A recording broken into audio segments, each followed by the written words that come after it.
Hello and welcome once again to Toadstool Tarot. I am Robin and I have to tell you that I am entering into dark territory.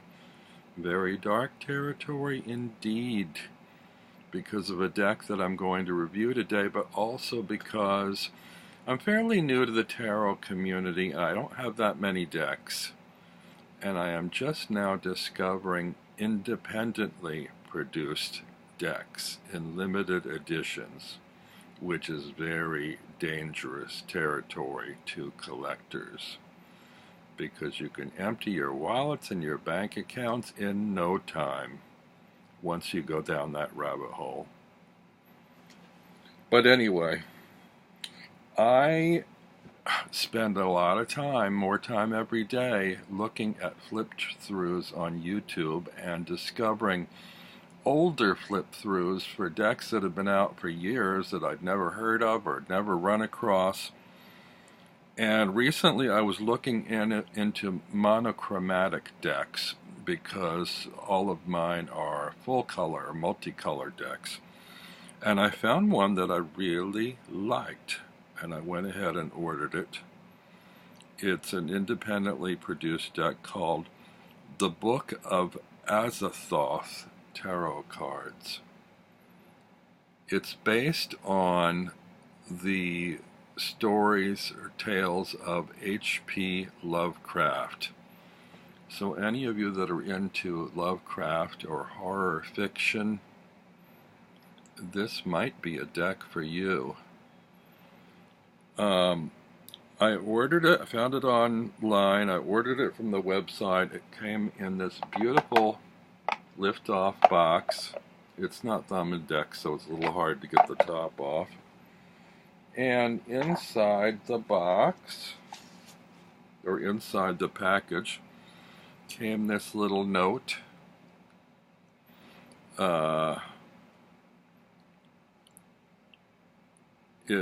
I guess this was created, this particular edition, it's the 6th edition from 2018. It's number 889 of 1,000.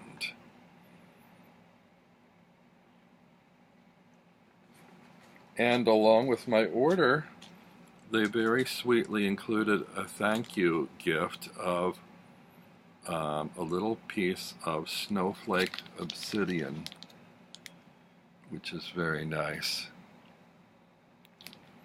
which they say is used for intuition. And you sort of need intuition because there is no guidebook with this deck. However, if you're familiar with the Rider-Waite system, you won't have any trouble because it follows that system. The card quality is, pretty substantial. I think they said it's 350.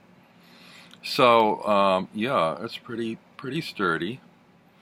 They're, almost kind of oracle-sized cards. They're kind of large and squarish. Those are the card backs.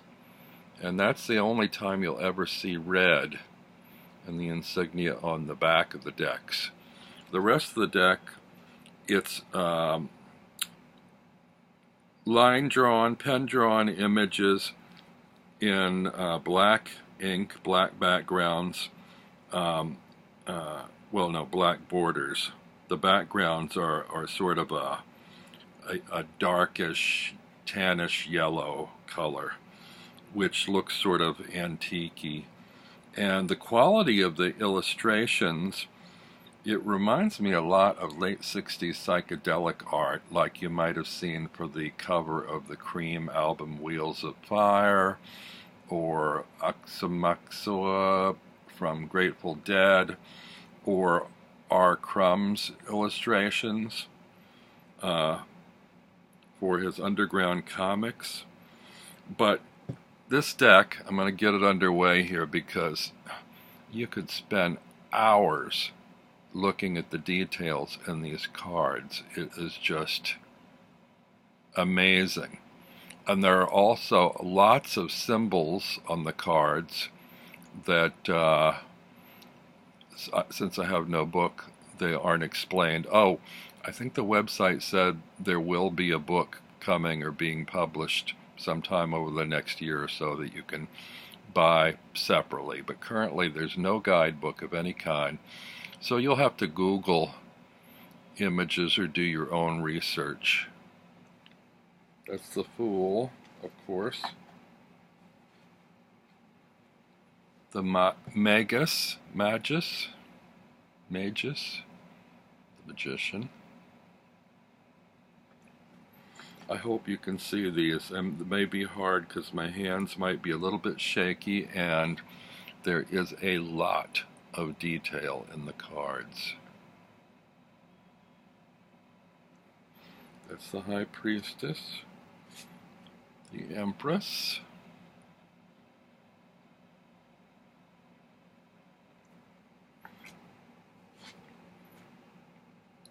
the Emperor. You might want to hit the pause button on some of these to see them better. The Hierophant. The type on the labels on the bottom is a little bit hard to read. It's not that hard to read, but I mean, some of the parts of the font are rather skinny, so it's a little bit less obvious than some other bolder fonts. Lovers, the Chariot,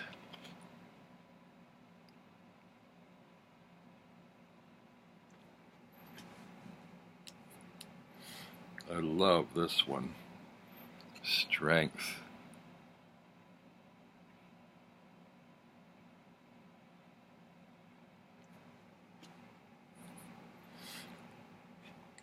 the Hermit. He could be right out of an R. Crumb comic.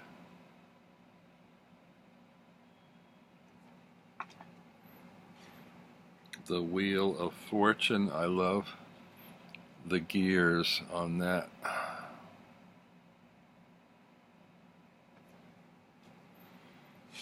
The deck is full of monstrous images. Justice. As you'll see when we get to the minors, the Hanged Man.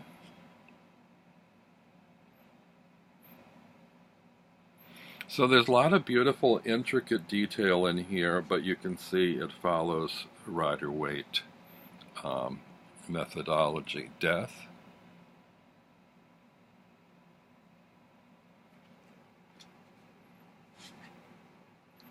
Temperance.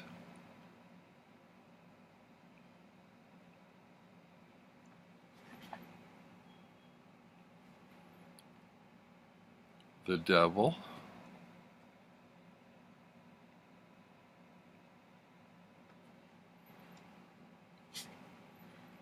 Tower, the Tower of Babel in the Tower.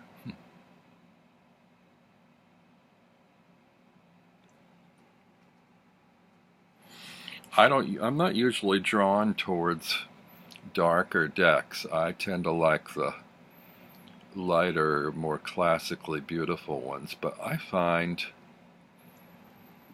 that even though this has elements of a darker nature, my goodness, the artwork, the line work is just incredible. There is just so much detail in it.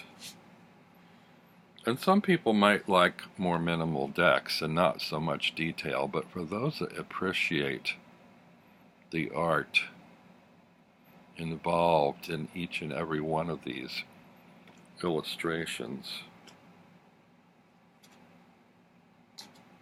That was the Sun. This is the Last Judgment.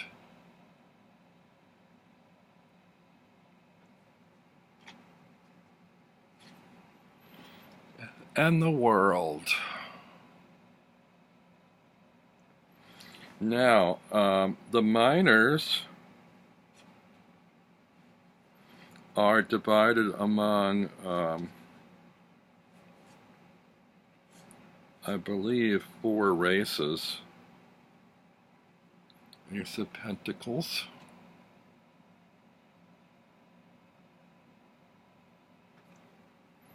I'm not sure. I think the first one are humans. 2 of Pentacles.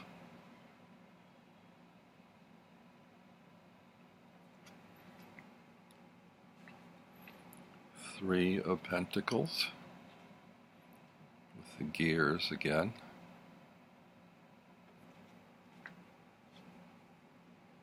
4 of Pentacles. Oh, I forgot to say, let me back up. Along with, beyond the ace, each card in the minors has a key word at the top of it, and you might find that you don't particularly agree with that word as it applies to Rider-Waite, but I'll tell you what they are as we go. The 2 of Pentacles is I think it's change or chance. I can't quite make out from the font if it's chance or change. The 3 is works.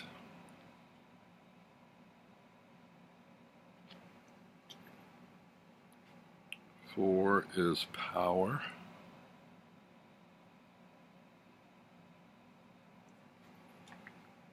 5 is worry.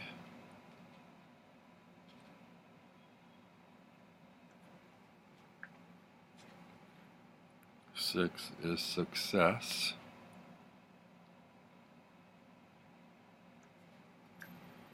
7 is failure, which is odd for the 7 of Pentacles.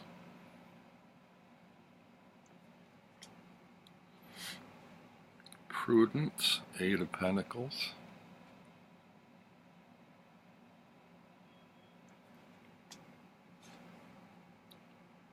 Gain, 9.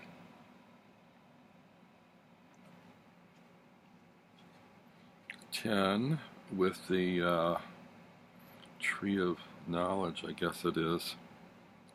Wealth. Wait, is it Tree of Knowledge? The, what am I thinking of? You'll know what I'm talking about from the Kabbalah. Then we have the Princess of Pentacles. And here, because they're court cards, they refrain from the key words. Prince.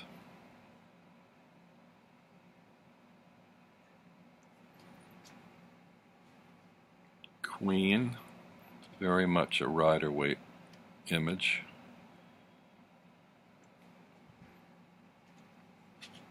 King.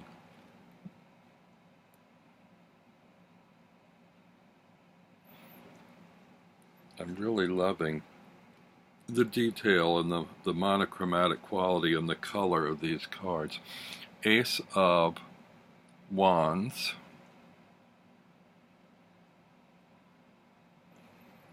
And this race seems to be devils or demons. The 2 of Wands is dominion.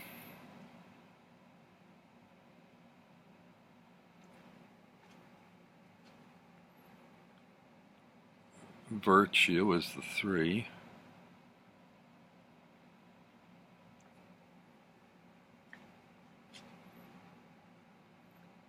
Completion is 4.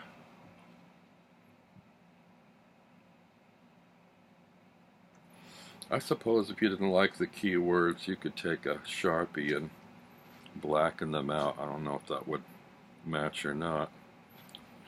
Strife. 5 of Wands.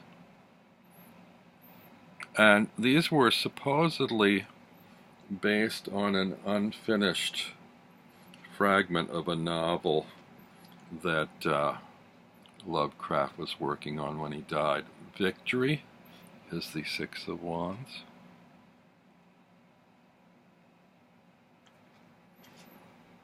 Valor is 7.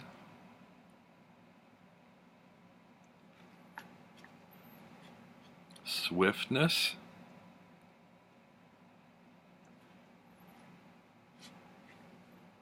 strength,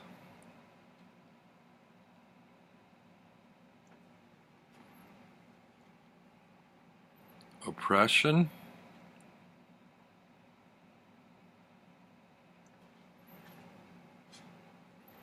Princess of Wands,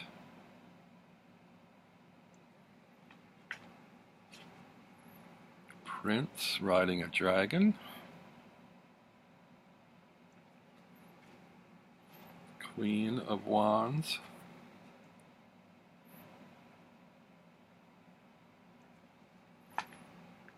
and King of Wands. Next we have Cups, and this is a sort of amphibious race in this one, Ace of Cups. I think there's a short story, I might have the title wrong, The Port at Innismouth, and they have these sort of toad-like amphibian creatures that come out of the sea there. This says love, Two of Cups. Well, that's appropriate. Abundance, Three of Cups.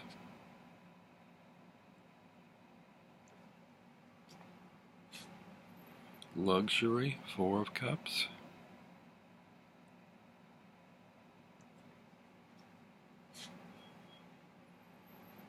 Disappointment, Five of Cups.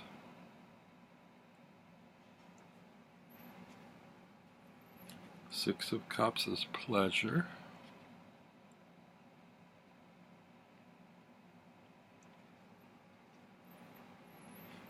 Seven of Cups, this is an odd one, debauch, debauch, debauch.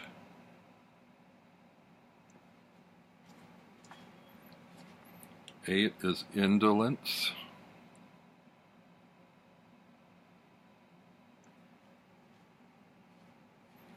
Nine is happiness.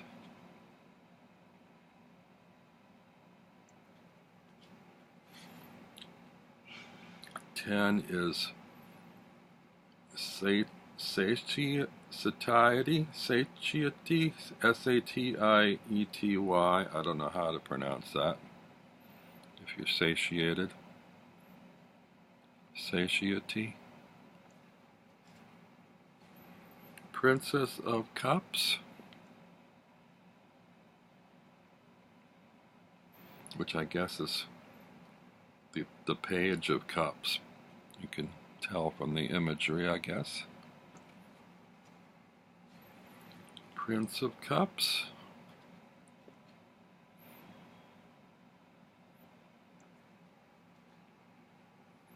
Queen of Cups. These are both serious and humorous at the same time, these images. King of Cups. They can be a bit grisly, but also amusing. Ace of Swords.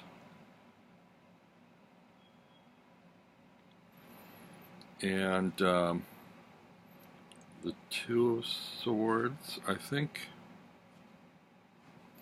Well, that one's an angel. It says peace. Peace seems like an odd choice to me for the Two of Swords, but sorrow for the 3.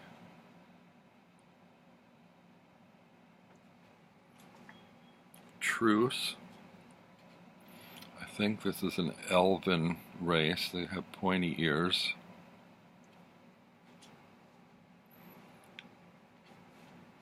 Is that 4? Yes. 5 is defeat.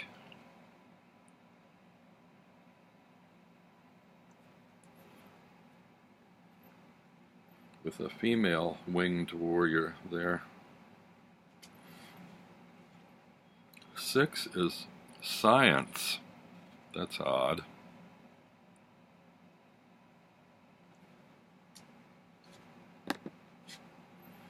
7 is futility.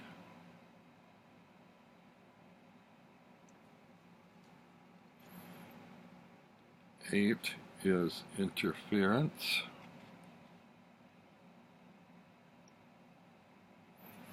I'm wondering what Simon and Kelly Bear will make of this, because Simon of Hermit's Cave, they're both very into dark decks like Patrick Valenza. This is Cruelty, 9 of Swords. 10 of Swords is Ruin.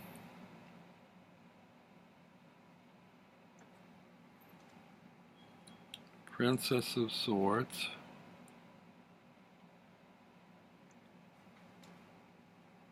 Prince of Swords.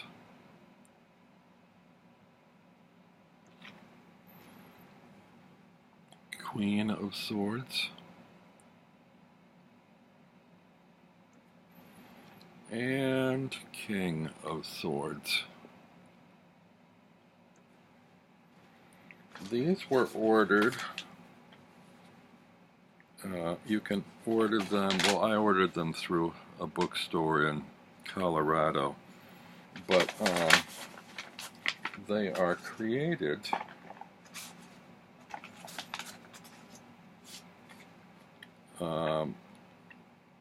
at a website you can Google called Nemo's Locker. That's where they originate, and that's where you can order them from. And they weren't very expensive, considering they were a limited edition. I think they were around $35 or $36 plus shipping. I have to double check that. It doesn't say on the packing slip, but I think that's what I paid. I'm getting confused because I'm now starting to order much more expensive decks. I just ordered from Tarot 7 on Etsy the John Waterhouse Oracle. And there were a couple other decks there I was looking at, like the Deck of the Dead and the Solabusca. But I'm just not sure yet. And my money is flowing like water or blood. So, yeah, apologies if this deck was too dark for you, but I know some of you will enjoy it, and if you did, leave comments below, your impressions, opinions. Maybe you already have this, because I think it's been out several years, but I hadn't seen it before. Click like, click subscribe, and don't forget to hit the bell for updates. And I will see you all very soon, as long as my money holds out and I keep collecting. Bye-bye.